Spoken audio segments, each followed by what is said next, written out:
Assalamualaikum warahmatullahi wabarakatuh. Waalaikumsalam warahmatullahi wabarakatuh. Bismillahirrahmanirrahim. Alhamdulillahi rabbil alamin. Wassalatu wassalamu ala ashrafil anbiya'i wal mursalin, imamil muttaqin, sayyidil ghurril muhajjalin, Sayyidina wa maulana Muhammadin wa ala alihi wa ashabihil mujahidin at-tahirin limin rahimakumullah. Kejadian dan keberadaan kita dalam kehidupan di dunia ini merupakan kejadian dan keberadaan yang terima jadi atau terima beres. Artinya tidak seorang pun di antara kita yang dahulunya pernah mesen untuk punya potongan seperti yang sekarang ini, punya warna kulit seperti yang sekarang ini, punya bahasa seperti yang sekarang ini. Seluruhnya kita terima jadi. Oleh karena kita terima jadi, maka Allah tidak menilai manusia dari rupa dan potongannya, tidak juga dari harta bendanya. Bersabda Nabi kita, Innallaha la yanzuru ila suwarikum wa amwalikum walakin yanzuru ila qulubikum wa a'malikum. Sesungguhnya Allah Subhanahu wa taala tidak melihat potonganmu, tidak melihat harta bendamu, tetapi yang dilihat dan dinilai oleh Allah Subhanahu wa taala tidak lain adalah hati dan amal perbuatanmu. Kenapa rupa paras yang cantik tidak dijadikan penilaian utama oleh agama? Pertama, karena yang namanya cantik adalah relatif. Tergantung siapa yang memandang. Yang menurut saya cantik, menurut saudara belum tentu cantik. Dan yang menurut saudara cantik, menurut saya mungkin jelek, enggak ketulungan. Oleh karenanya, di kalangan para ahli cinta ada perbedaan pendapat. Sebenarnya cantik yang bikin orang jatuh cinta atau cinta yang menyebabkan orang jadi cantik. Dua-duanya bisa saja terjadi. Mungkin karena cantik orang lalu jatuh cinta, mungkin sudah kadong cinta biar gempor cantik juga. Tapi yang jelas cantik adalah relatif. Yang kedua, cantik itu temporer, berubah oleh pergeseran masa dan pertukaran waktu. Tidak ada orang makin ke ujung makin cantik. Sekarang dia sedang sweet 17-an, umur 17-an, of course cantik bukan alam kepala. Seluruh yang ada dalam dirinya menjadi syair di kalangan para remaja. Rambutnya katanya ikal berderai, pipinya bakpao dilayang, lalu janggutnya katanya macam lebah bergantung, alisnya macam semut beriring. Kalau dia senyum orang pada lemes. Itu sekarang 2, 30, 40 tahun yang akan datang, kalau dia senyum mungkin orang lari semua. Cantik itu temporer. Dan yang ketiga, di atas langit masih ada langit lagi.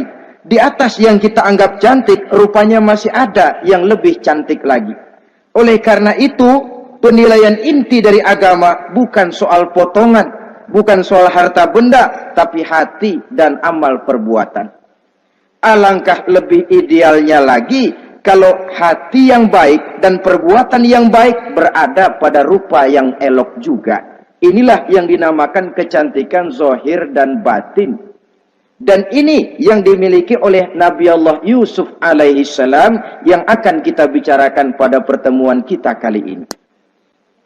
Pantas kalau pada saat kita berdiri di muka cermin, disunahkan kita membaca doa seperti yang diajarkan Nabi, Allahumma kama hassanta khalqi fahassin khuluqi. Ya Allah, sebagaimana telah engkau baguskan rupaku, baguskan juga kiranya akhlak dan budi pekertiku. Supaya kecantikan zahir diiringi dengan kecantikan batin. So apa gunanya zahir yang cantik kalau batinnya berbahaya? Itu yang orang bilang, apa guna katanya berkain batik kalau tidak dengan kebaya?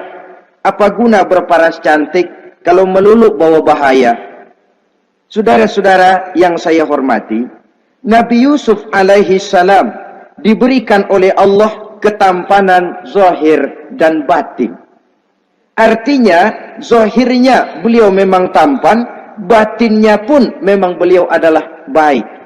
Dan inilah kebaikan yang berlipat ganda. Kadang-kadang ada orang yang tampangnya sederhana saja, tapi batinnya baik. Itu lebih baik ketimbang yang zahir dan penampilannya baik, tapi batinnya rusak. Maka kebaikan yang dianugerahkan Allah dalam kehidupan ini, sesungguhnya bukan untuk to show only.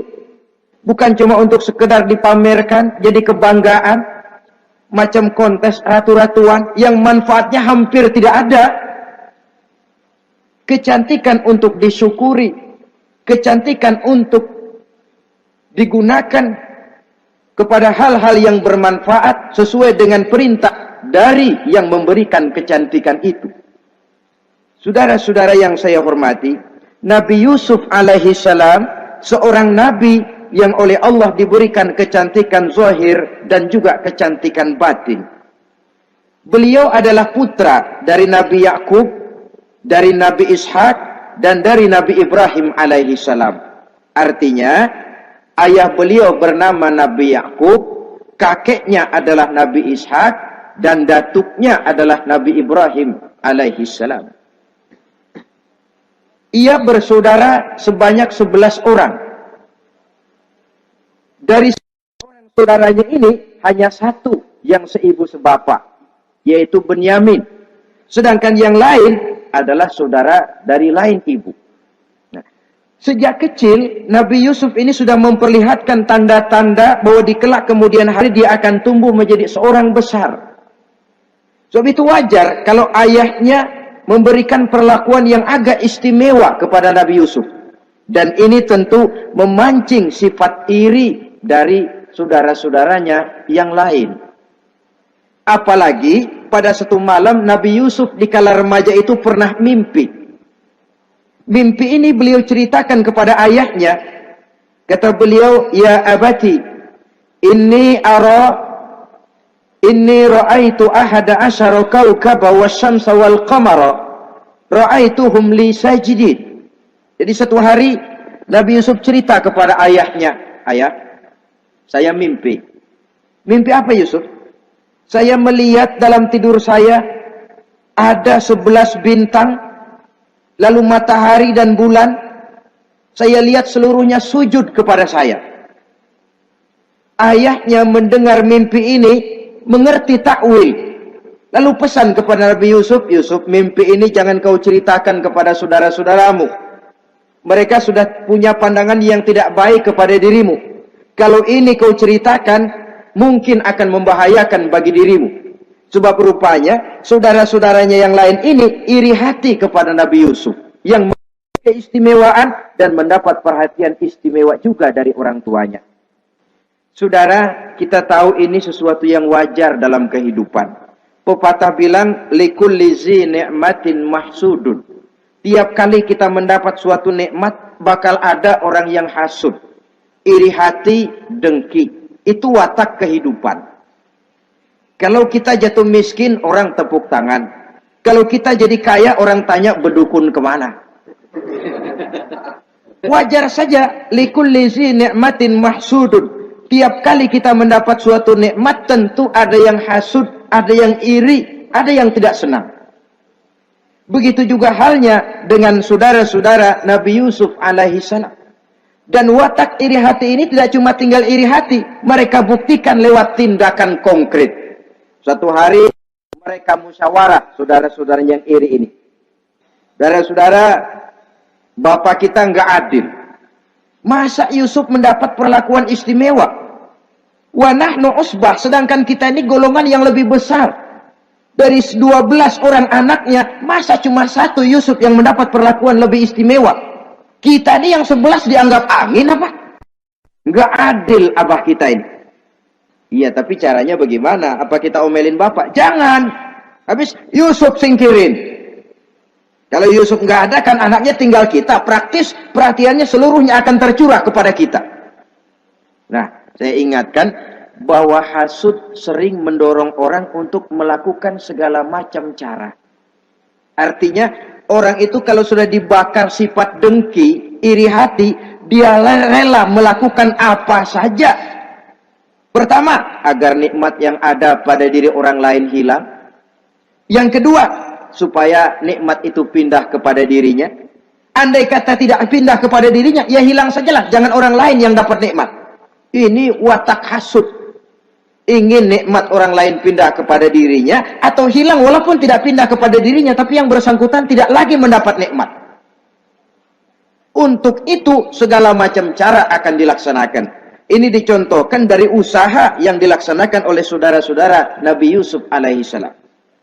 Oke, setuju, kita singkirkan Yusuf. Tapi caranya bagaimana?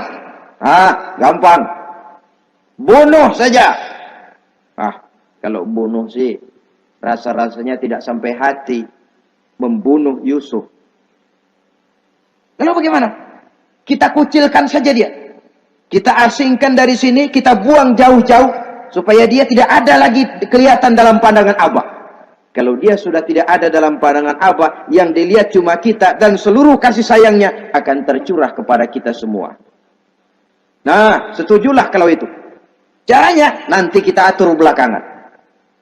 Jadi satu hari permisilah saudara-saudaranya ini kepada Nabi Yakub. Abah, kami permisi mau pergi main-main dan Yusuf akan kami ajak. Kata Nabi Yakub, saya khawatir. Nabi Yakub sudah melihat gelagat yang tidak baik, sudah ada semacam firasat. Saya khawatir kalau Yusuf kau bawa, nanti dia akan kena celaka atau dimakan oleh serigala, sedangkan kamu nanti akan lalai. Kata anak-anak yang lain, percaya dah Pak, saya akan jaga. Saya kan saudaranya, masa tega membiarkan Yusuf celaka atau dimakan serigala. Pokoknya aman, sip dah.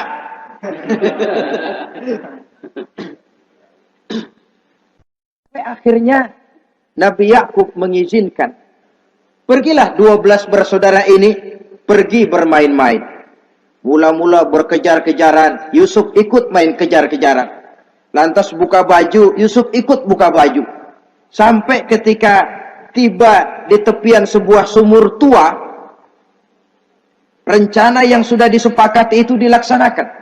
Nabi Yusuf diangkat beramai-ramai, digotong, lalu dimasukkan, diceburkan ke dalam sumur mati itu. Kemudian baju Nabi Yusuf itu mereka basahi dengan darah kambing. Setelah itu mereka pun pulang menemui Nabi Yakub alaihi salam dengan rasa sedih yang dibikin-bikin. Ini penyakit hasud. Jadi kalau orang hasud kepada kita, begitu kita mendapat kesulitan, dia datang dengan air mata buaya. Belagak sedih, belagak ikut berduka cita, padahal sih hatinya sorak. Padahal batinnya girang, bukan main. Pak, saya ikut berduka cita, Pak, saya ikut sedih. Padahal hatinya biar mampus loh. Ini yang dilakukan oleh saudara-saudara Nabi Yusuf. Mereka datang dengan air mata berurai, nangis, Abah. Ketika kami sedang main-main, Abah, kami lupa. Kami tinggalkan Yusuf sendirian. Ketika kami balik, kami cuma mendapati bajunya sudah berlumur darah. Barangkali saudara kami Yusuf dimakan oleh serigala. Nabi Yakub tercenung. Ternyata firasatnya adalah benar. Baju Nabi Yusuf itu yang berlumur darah kambing, buatan saudara-saudaranya yang hasud tadi, diciumi dan dipeluk oleh Nabi Yakub. Kepedihan seorang ayah yang ditinggalkan oleh anak tercintanya. Saudara, adapun Nabi Yusuf alaihi salam tercebur di sumur mati itu. Sampai pada satu hari ada khalifah, ada kafilah niaga dari negeri Madian hendak menuju ke negeri Mesir, lewat di tempat itu. Ketika salah seorang mereka bernama Malik bin Dho'ar hendak mengambil air, timba diturunkan ke dalam sumur. Begitu diangkat, ini air kok berat amat. Makin diangkat, makin berat. Sampai di atas bukan air, orang isinya. Ada orang di ember. Dia lihat rupanya sangat tampan, elok, cantik. Ini barangkali anak bangsawan ini. Parasnya begini cantik, begini tampan. Ini kalau dijual di Mesir nanti tentu harganya mahal nih. Order nih. Objek.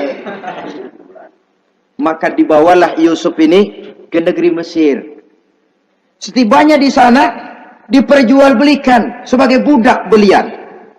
Nah, nasib baik rupanya Yusuf ini ketika terjadi pelelangan dibeli oleh seorang pembesar istana, seorang menteri yang bernama Kitfir. Kitfir melihat, ini cantik anak remaja ini. Tampangnya elok, parasnya indah, kelihatannya budi pekertinya pun halus. Kita ambil saja ini, kata Kitfir kepada istrinya Zulaikha. Kita angkat dia jadi anak, siapa tahu nanti dia memberikan manfaat yang besar bagi kita. Baiklah, baiklah. Dan sejak saat itu, Yusuf dipelihara di rumah Kitfir dalam istana yang tinggal bersama istrinya Zulaikha. Menurut satu riwayat, 10 tahun lamanya Nabi Yusuf tinggal di tempat Kitfir. Dan selama 10 tahun itu tentu terjadi perkembangan baik jasmaninya maupun rohaninya. Dari anak-anak ia berubah menjadi remaja, lalu meningkat ke arah dewasa. Makin matang kedewasaannya, makin tampan dan elok parasnya, makin cantik budi pekertinya, ditempa oleh watak kenabian yang disiapkan oleh Allah Subhanahu wa taala. Sehingga tidak heran ketampanan Nabi Yusuf ini lalu jadi buah bibir di kalangan istana. Tidak cuma anak perempuan bangsawan, tidak cuma istri para penguasa, sampai kepada kelompok orang awam selalu berandai-andai, kalau saja andai kata umpama saya bisa berdampingan dengan Yusuf, kalau saja. Kata-kata kalau saja ini keluar dari perempuan-perempuan yang melihat Yusuf alaihissalam. Dan yang unik, kecantikan Nabi Yusuf itu, kalau dia berdampingan dengan orang yang jelek, si jelek ini ikut sedikit cantik. Biasanya kan kalau ada orang ganteng, duduk berdampingan sama orang jelek, ganteng makin kelihatan kegantengannya, yang jelek makin demek. Itu biasanya. Tapi kecantikan Nabi Yusuf ini tidak mengangkat orang lain. Nah, rupanya yang tertarik kepada ketampanan Nabi Yusuf ini tidak cuma perempuan-perempuan lain, juga termasuk Siti Zulaikha, istri daripada Kitfir, yang merupakan ibu angkatnya.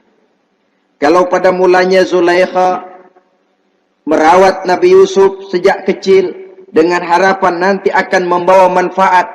Setelah dilihatnya makin lama makin tampan, makin lama makin cantik, makin lama makin rupawan. Berubah rupanya rasa kasih sayang seorang ibu menjadi kasih sayang seorang perempuan kepada laki-laki. Dia merindukan saat-saat di mana dia bisa mencurahkan rasa hatinya itu kepada Nabi Yusuf alaihi salam. Hampir-hampir nyaris Zulaikha ini, kalau istilah anak muda barangkali, siang jadi kenangan, malam jadi impian. Kemanapun dia pergi, bayangan Yusuf juga yang selalu menggodanya. Selalu ditunggunya saat-saat yang mungkin untuk dia bisa menyampaikan hasrat hatinya kepada Nabi Yusuf alaihi salam. Dan saat itu pun datang. Satu hari Kitfir harus menghadiri persidangan negara. Rumah besarnya lenggang, para pembantu kebetulan tidak seorang pun ada di dalam. Inilah saat yang ditunggu-tunggu oleh Zulaikha. Keluarlah ia dari kamarnya dengan pakaian yang tipis sewarna dengan warna kulitnya, sehingga pakaian dalamnya nyaris tembus. Dengan langkah yang diatur sedemikian rupa, memancing rangsangan, ia datang menghampiri Yusuf alaihi salam.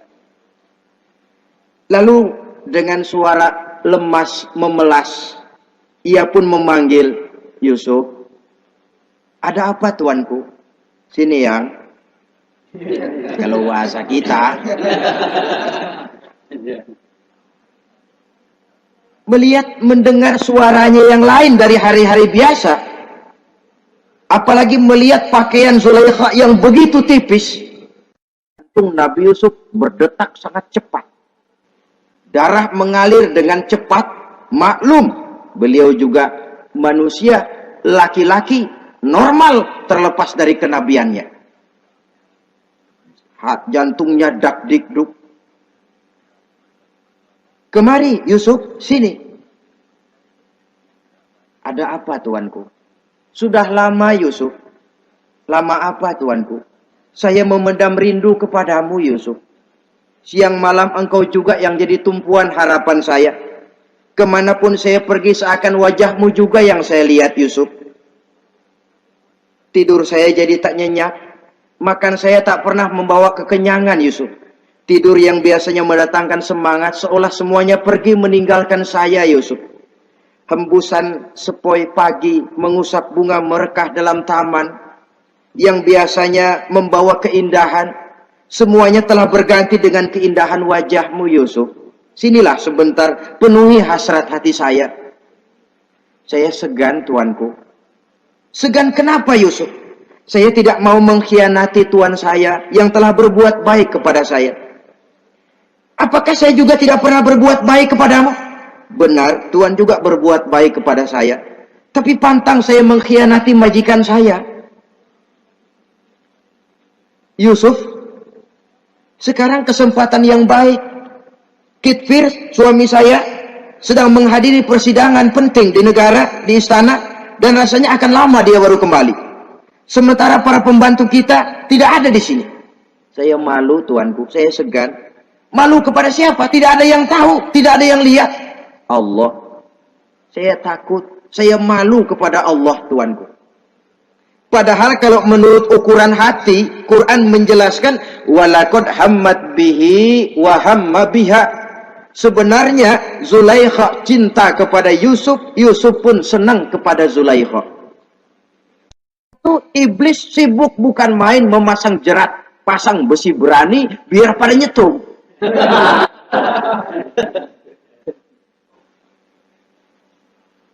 Zulaikha senang Yusuf, Yusuf sebenarnya pun secara manusiawi menyenangi Zulaikha. Walaula an ra'a burhana rabbih. Tapi Yusuf ketika itu melihat larangan Allah, peringatan Allah.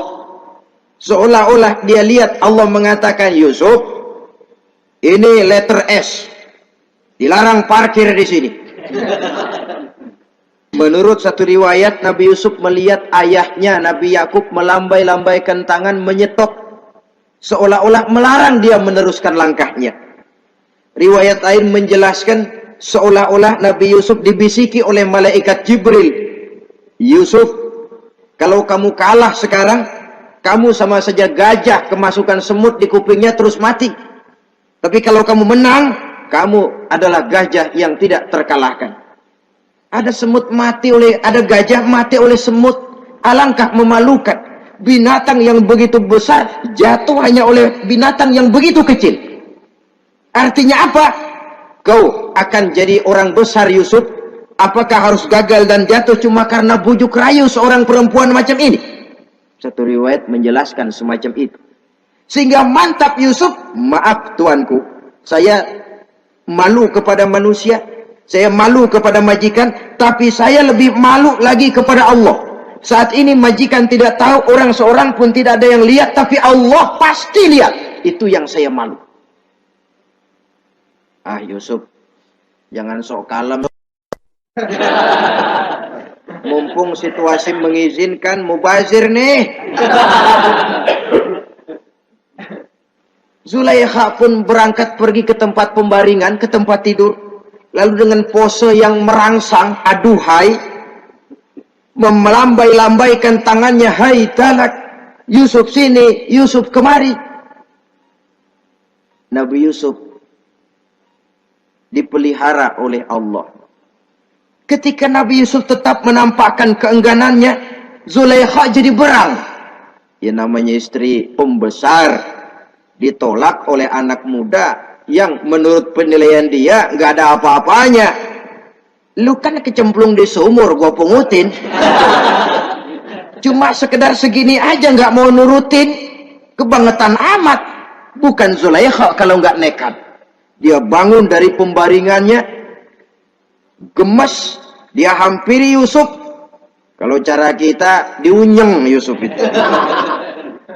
Dipaksa Nabi Yusuf berlari ke arah pintu, ditarik bajunya dari belakang oleh Zulaikha, sobek belakang bajunya ini. Begitu baju sobek, pintu terbuka, Kitfir suami Zulaikha datang. Orang Arab bilang yumsak mablul, ketangkep basah. Ketangkep basah. Merah pada muka Zulaikha. Sementara Kitfir pun matanya merah. Tapi Nabi Yusuf tenang-tenang saja. Ya wong nggak salah. Tenang-tenang saja Nabi Yusuf. Bukan tenang karena pengalaman. Tenang karena memang tidak berbuat yang negatif. Kadang-kadang ada juga yang tenang tapi pengalaman. Oh, buaya itu. Kita ketahuan kepentok, ketangkep hansip, anteng aja. Itu bukan nggak salah, badak. Nabi Yusuf tenang karena memang tidak berbuat salah apapun. Nabi Yusuf tenang karena yakin dirinya benar. Sehingga mantap menghadapi kedatangan Kitfir yang sangat tiba-tiba itu. Adapun Zulaikha ketika melihat suaminya berdiri di muka pintu, cepat-cepat dia berubah siasat. Inilah salah satu kelihayan makhluk bernama perempuan. Dia pandai bersalin rupa, dia pandai bermain minyak di atas air. Melihat suaminya datang, roman mukanya pun menjadi sedih, air mata berurai membasahi pipi. Papa, katanya.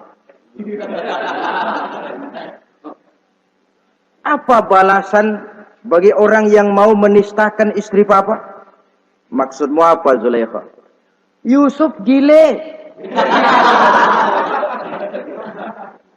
Dia mencari kesempatan dalam kesempitan. Dia mau menodai kehormatan saya. Dia hendak memperkosa saya. Kata Nabi Yusuf, bukan saya, Tuan. Saya enggak. Yang benar Yusuf, enggak.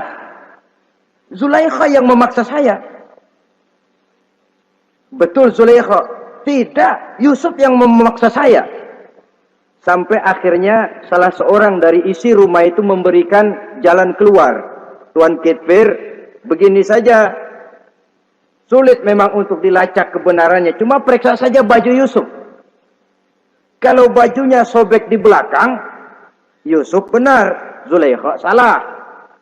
Kalau baju Yusuf sobeknya di depan, Zulaikha yang benar, Yusuf yang salah. Nah, apa artinya itu? Kalau bajunya sobek di belakang kan artinya Yusuf kabur, ditarik dari belakang. Tapi kalau bajunya sobek di depan, itu artinya Zulaikha nyakar-nyakarin baju Yusuf dari depan. Lihat saja, pokoknya kalau bajunya sobek di belakang, Yusuf benar, Zulaikha salah. Kalau baju Yusuf sobek di depan, Yusuf salah, Zulaikha benar. Ketika diperiksa, dicek bajunya, betul sobek di belakang. Artinya, Yusuf benar, Zulaikha yang salah. Kata Kitfir, Zulaikha, jelas sudah bagaimana kejadian yang sebenarnya. Oleh karena itu, bertaubatlah kamu kepada Allah.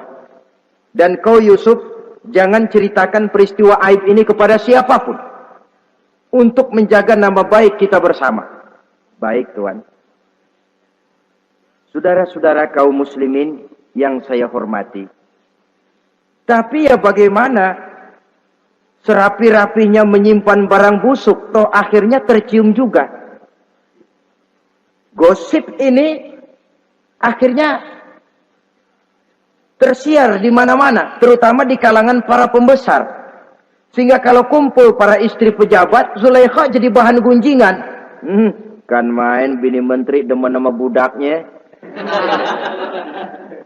Nggak salah apa tuh? Jadi bahan ejekan. Ya sebab tentu ukuran mereka yang belum pernah ngelihat Yusuf, kalau duren ketemu duren dong. Masa duren ketemu ketimun ya bonyok. Artinya nggak seimbang. Masa istri bangsawan tergila-gila sama anak angkatnya, sama budak beliannya, nggak masuk rasio itu. Zulaikha dengar berita macam itu. Sampai dalam hatinya, pantas saja kamu ngenyek saya, kamu meremehkan saya, karena kamu belum pernah lihat potongan Yusuf bagaimana. Akhirnya dalam hati Siti Zulaikha ini timbul semacam dendam. Suatu saat gua kerjain loh. Caranya gimana? Satu hari para istri bangsawan ini diundang ke tempat Siti Zulaikha. Duduk di satu ruangan luas. Setelah duduk dihidangkan makanan. Makanannya aneh. Cuma buah sama pisau. Ketika buah dan pisau sudah siap, satu orang satu, satu orang satu, satu orang satu. Ketika mereka sedang mengupas itu, Zulaikha berkata kepada Nabi Yusuf, Yusuf, kau jalan dari sini ke sana, melintas. Kayak peragawati gitu. Untuk apa Tuhan? Pokoknya jalan aja dah. Nabi Yusuf jalan. Sejak beliau melangkah ke ruangan itu, semua mata perempuan-perempuan bangsawan yang lagi ngupas buah, semuanya tertuju kepada Yusuf. Ada yang matanya emang buluk, makin buluk. Ada yang ngeliatin campur mulutnya menganga. Apa kata mereka? Falamma ra'ainahu akbarnahu wa qatta'na aydiyahunna wa qulna hasya lillah ma hadza bashar in hadza illa malakun karim. Falamma ra'ainahu, ketika perempuan-perempuan itu melihat Yusuf, akbarnahu, mereka agungkan Yusuf. Wa qulna hasya lillah, mereka bilang, ini sih bukan orang nih. Ini malaikat nih. Bukan orang. Nah, orang segini cakepnya. Artinya belum pernah mereka lihat paras yang secantik dan setampan itu. Akibatnya apa? Nggak berasa mau motong buah keiris tangan.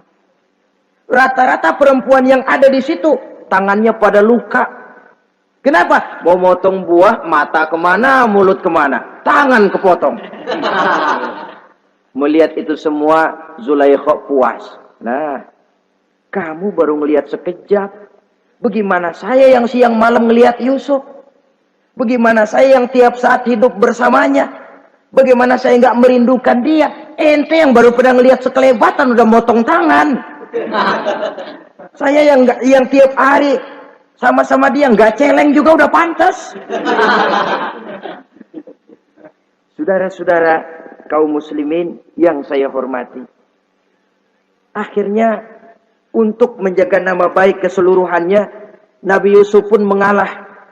Karena berita ini sudah tersiar, Yusuf dipojokkan, tidak cuma sekedar dipojokkan, beliau dimasukkan ke dalam penjara. Tapi apa kata beliau? Rabbis sijnu ahabbu ilayya mimma yad'unani ilaih.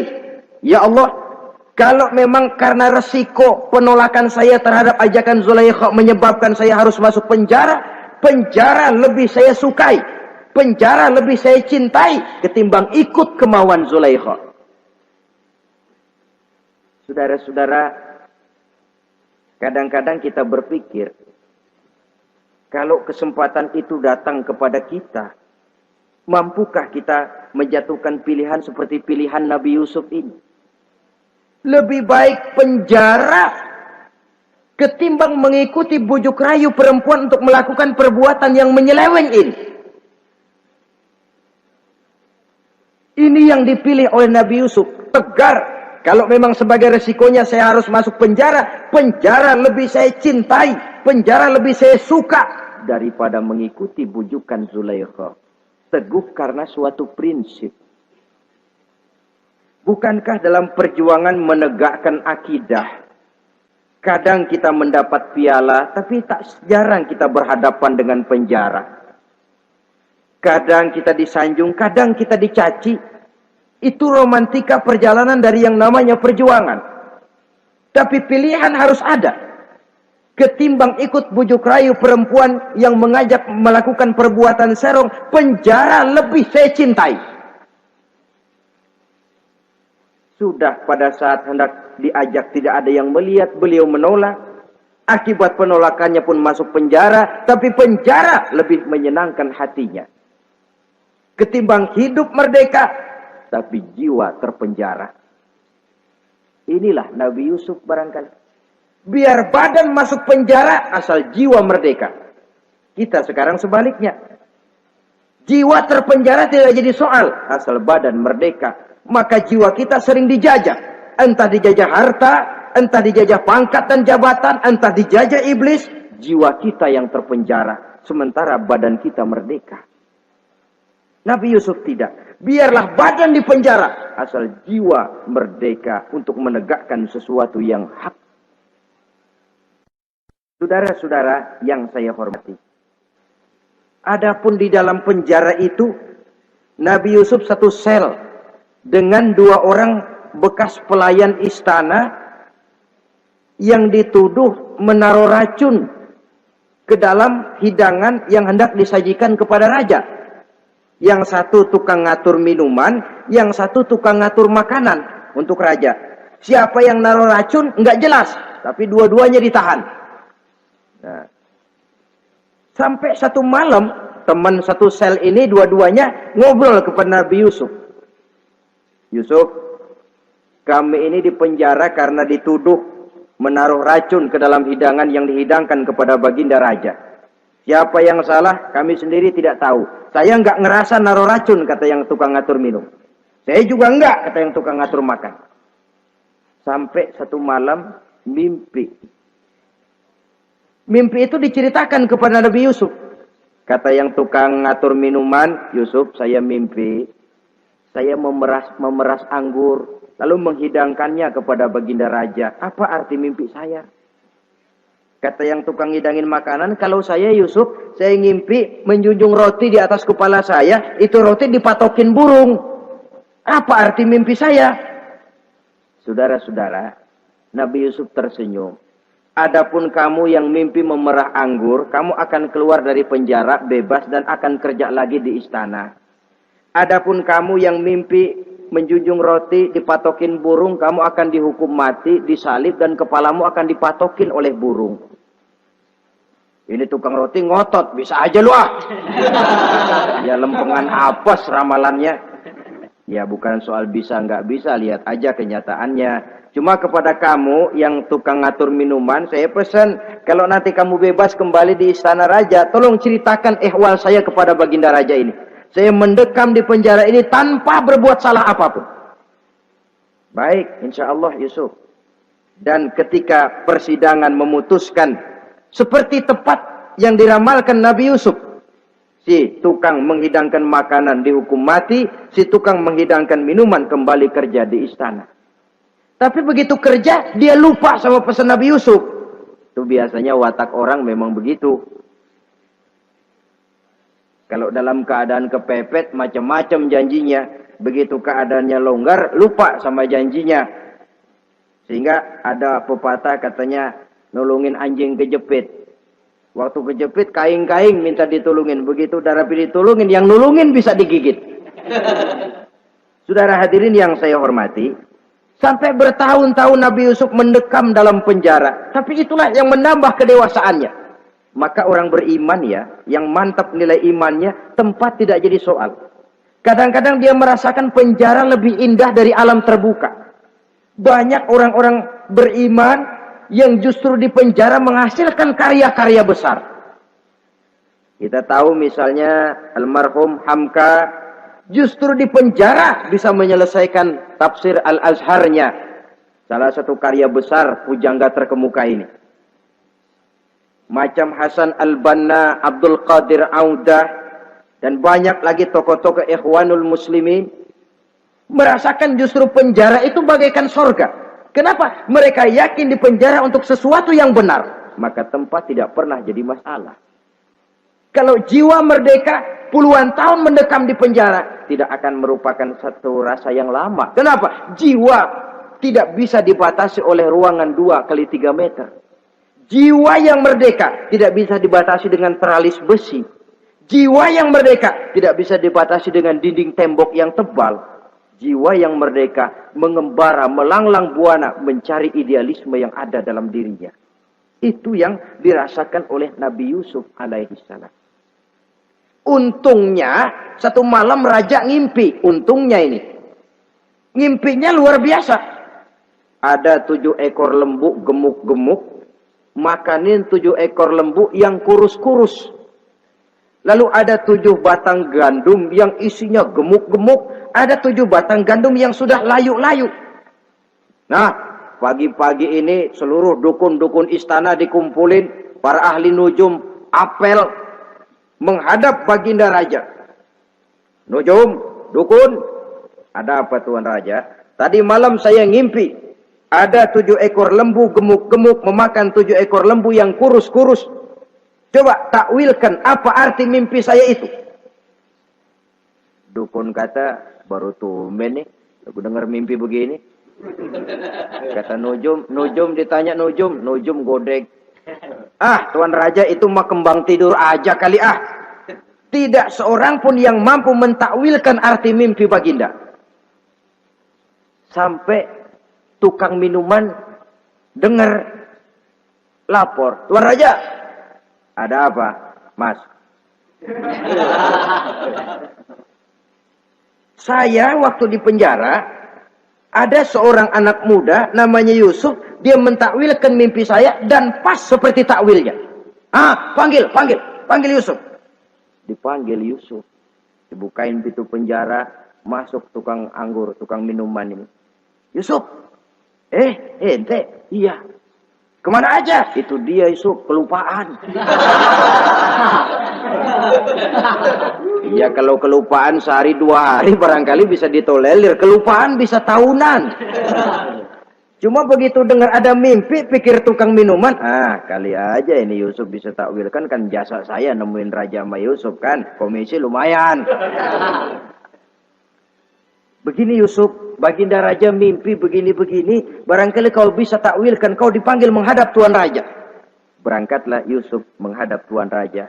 Sesampainya di sana, mohon maaf Tuan Raja.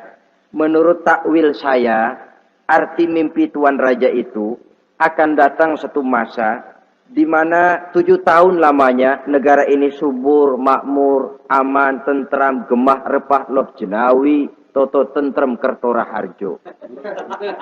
Tapi akan datang setelah itu 7 tahun lamanya di mana musim kemarau membahana, tanah menjadi kering gagal, rakyat diancam kelaparan. Dan kita harus siap-siap untuk itu. Itu takwil mimpi Tuhan. Caranya bagaimana Yusuf mengatasi krisis kelaparan ini? Ya kita bikinlah gudang-gudang untuk menyimpan makanan. Kalau lagi panen jangan mumpung. Ingat pada suatu saat kita akan paceklik. Sehingga kata orang-orang tua dulu, kalau lagi sehat, ingat dong bakalan sakit. Kalau lagi kaya, ingat dong bakalan miskin. Semuanya itu milik daripada kehidupan. Tidak ada orang yang ketawa terus dalam hidup. Tidak ada orang yang nangis terus. Semuanya silih berganti, datang pergi, patah tumbuh, hilang berganti. Dunia hari ini bikin kita ketawa, besok dia buat kita menangis. Hari ini dibuatnya kita senyum, besok dibuatnya kita berurai air mata. Hari ini dijadikannya kita kaya, besok dijadikannya kita kere. Pantas kalau orang bilang, wamal hayatud dunya, Allah mengatakan wamal hayatud dunya illa lahwun wa la'ib. Hidup dunia ini cuma sandiwara. Tiap kita sekarang sedang memegang peranan. Ketika memegang peranan, ya jadi orang kaya peranan, jadi kiai peranan, jadi jenderal peranan. Sama saja dengan wayang golek. Gatot Kaca yang bertulang kawat berotot baja, punya ajian beraja musti, gagah perkasa, bisa terbang di angkasa. Hebat perkasa Gatot Kaca. Kapan? Waktu dipegang dalang. Betul apa benar? Gagahnya Gatot Kaca, sakti mandragunanya sang Gatot Kaca. Kapan itu? Waktu dipegang dalang. Begitu peranannya selesai, sama dalang dimasukin ke kotak, diam aja Gatot Kaca. Terbang kek? Enggak, diam aja. Begitulah kehidupan ini. Gagah kita menyandang bintang 4 di pundak. Gagah kita membawa harta yang banyak. Gagah kita membawa jabatan ini dan itu. Waktu oleh sang sutradara dimasukkan ke dalam lubang yang luasnya tidak lebih 1 kali 2 meter. Nggak bekutik.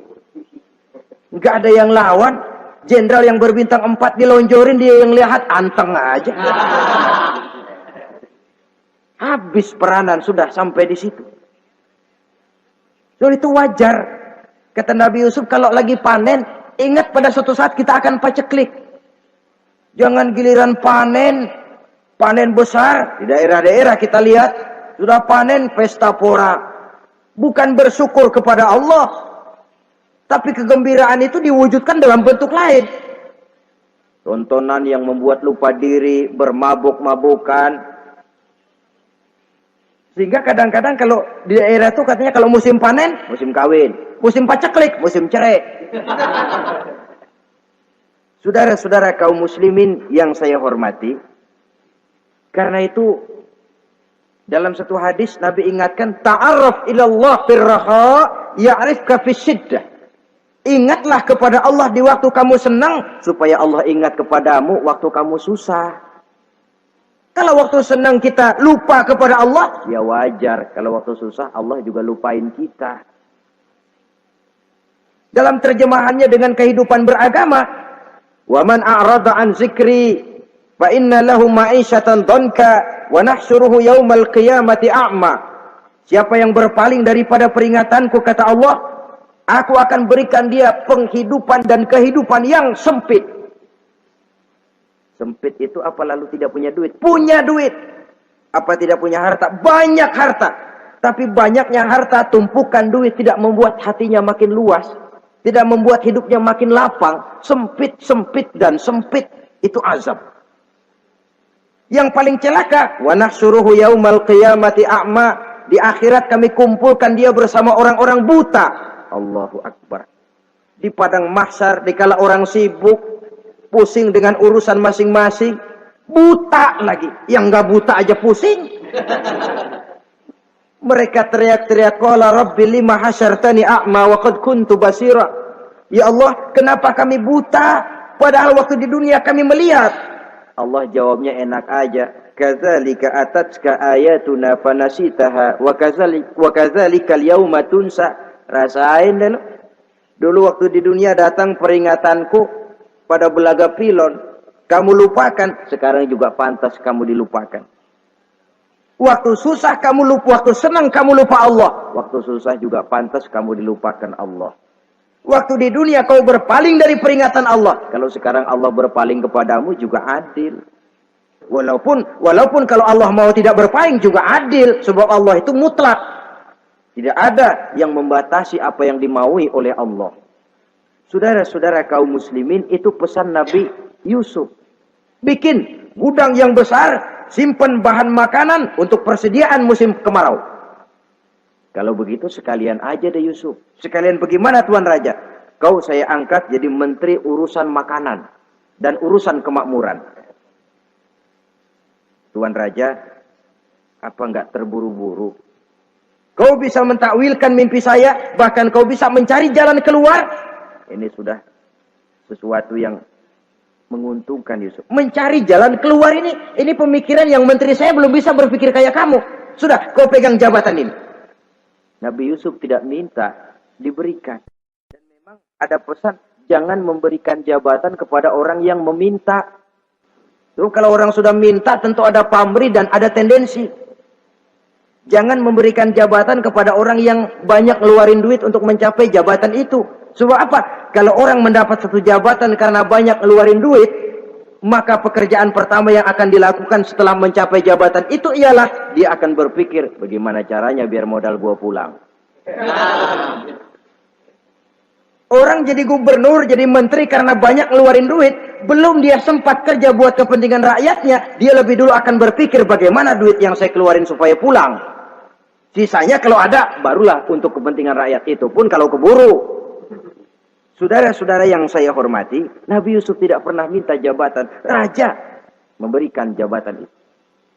Dan tepat seperti takwil beliau, musim kemarau datang, rakyat dilanda kelaparan, lalu berbondong-bondong ke istana mencari bahan makanan. Yusuf langsung mendrop bahan makanan ini. Alhasil saudara-saudara, bahaya kelaparan ini sampai juga ke daerah tempat di mana Nabi Yakub tinggal. Lalu beliau utus anak-anaknya. Saya dengar di negeri Mesir ada seorang menteri muda yang tampan dan baik hati. Pergilah kau ke sana dan mintalah makanan darinya. Berangkatlah mereka ini. Saudara-saudara, Nabi Yusuf lihat, ini saudara-saudara saya ini yang dulu nyeburin saya ke sungai. Sekarang pada antri minta jatah makanan. Kalau kita lagi di atas ngelihat orang di bawah kan enak. Yang bawah kelagapan. Orang sedang berkuasa, namanya lagi berkuasa, ngomong apa juga benar. Orang kalau lagi berkuasa kentut bagus masih. Tapi kalau sudah jatuh, jangankan apalagi buang angin, batuk aja diomelin. Miskin batuk melulu lah. Di atas itu, posisi di atas gampang buat mob. Andai kata Nabi Yusuf waktu itu mau menteror, membalas saudara-saudaranya, kesempatan emas. Tapi memang hatinya, hati yang mulia, jiwanya jiwa yang besar. Diberinya saudara-saudaranya itu makanan. Tapi dia tidak memperkenalkan diri dan saudaranya pun tidak mengenali kalau itu Yusuf. Kalau kita kan yang enak. Ingat nggak dulu? Saya diceburin ke sumur. Sekarang gantian ya. Ayo baris lo, gue ceburin atu-atu. Nabi Yusuf tidak. Diberinya saudaranya makanan. Lalu pesan. Lain kali kalau kemari lagi mau mengambil makanan, saudaramu yang namanya Benyamin bawa ke sini. Tanpa dia saya nggak mau ngasih makanan lagi. Ya sudah, pulang saudara-saudaranya ini lapor kepada Nabi Yakub. Abah, itu menteri pesan kalau kamu mau ngambil makanan lagi Benyamin harus dibawa. Kalau nggak dibawa kami nggak akan dikasih makanan. Nabi Yakub curiga lagi. Dulu Yusuf hilang. Sekarang nih Benyamin ini saudara sekandung Nabi Yusuf. Kalau yang lain satu bapak lain ibu. Tapi dengan Benyamin ini satu ibu satu bapak. Ini Benyamin mau digituin lagi. Bagaimana? Pokoknya Pak, yang dulu-dulu kami udah tobat dah. Sekarang mah bener-bener banget dah nih. Biasanya sekali lancung ke ujian itu, seumur hidup orang nggak percaya. Sampai akhirnya Benyamin pun dibawa ke sana.